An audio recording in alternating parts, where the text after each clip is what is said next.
Back here at Eastside, this is the 2021 High School Football Media Day. We're wrapping it up here. BSN and Winn-Dixie help bringing you today's event, and we're at Eastside, and we're now joined by the home team here, the Eastside Rams, and Coach Alex DeLeon. And Coach, well, officially it's year two. Does it feel like you maybe doing the first year over again? You know, you had a spring finally. You didn't have that last year. You had everybody's working out this summer. It was just a much different year last year. You know, it was a different year, but at the same time, you know, everybody else in the state was having the same year I had. So for me, it's year two. That's right. Everyone was going through the same thing. That's the one good way of looking at it. And I know the results on the field and the record wasn't what you wanted, but what did you see as the season went on with your team that you thought was improving as the year went on? Growth.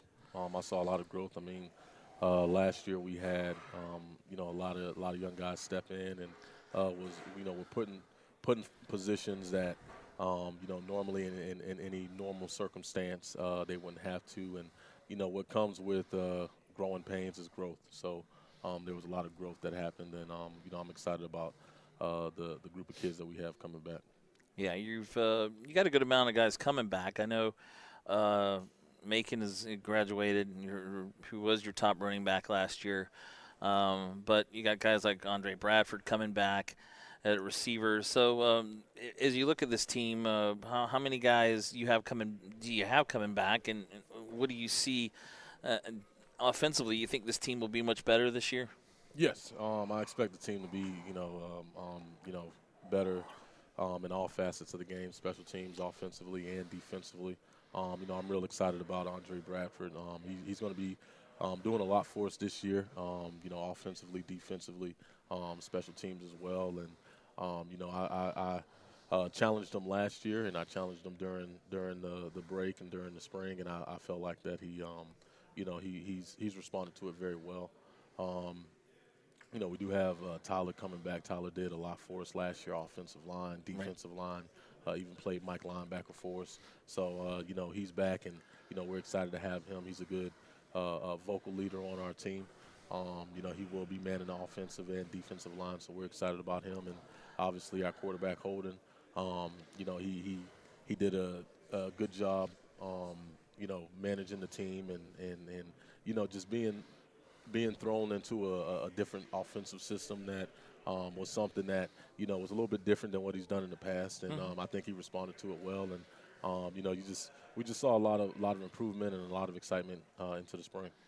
Yeah, the Holden comes back, as you said, your quarterback. So it's always good to have a returning quarterback come in. And he's now been pretty much in the offense the last, I think, 2 or 3 years. So, you know, it's good to have him back as well. As the schedule – we look at it, PK Young, that's to open again. You start with the city rival at home, and then 3 straight road games after that. Middleburg, Buchholz, well, that's at Citizens Field, and Menendez. And Menendez, a playoff team from a year ago. And then, of course, North Marion, Newberry, and Palacios. Those are 3 home games coming up in a row. North Marion is back in your district. They used to be in the district. Now they're back. So, you know, that's a challenge. I know, and you're looking forward to it. North Marion is always been kind of a rival of Eastside. Yeah. I mean, you know, it's a challenge, but it's also a schedule that we're looking forward to and we're excited for. Yeah, and you start with PK Young, a team that a city rival there. Another one, because you got Gainesville and Buchholz further down the as the season goes on. Right. Which team are you kind of? I know every game is important. Are you looking at Gainesville as a game that, you know, we can win that one this year, or PK Young? I know you think you can win these games, but which game would you look at and say we really should beat this team, or we have a chance to really beat this team? Well, coming in, I mean, honestly, that's not the approach that I know. I expect to beat every team on the schedule, but you know, how we go about doing that is we carry it one day at a time. And you know, right now, our main focus is, you know, going into week 1 versus PK Young. Obviously, we got our kickoff classic against Dixie County, but you know, each game is a part of a new season. So right now for us, that's what we're focused on. We're focused on you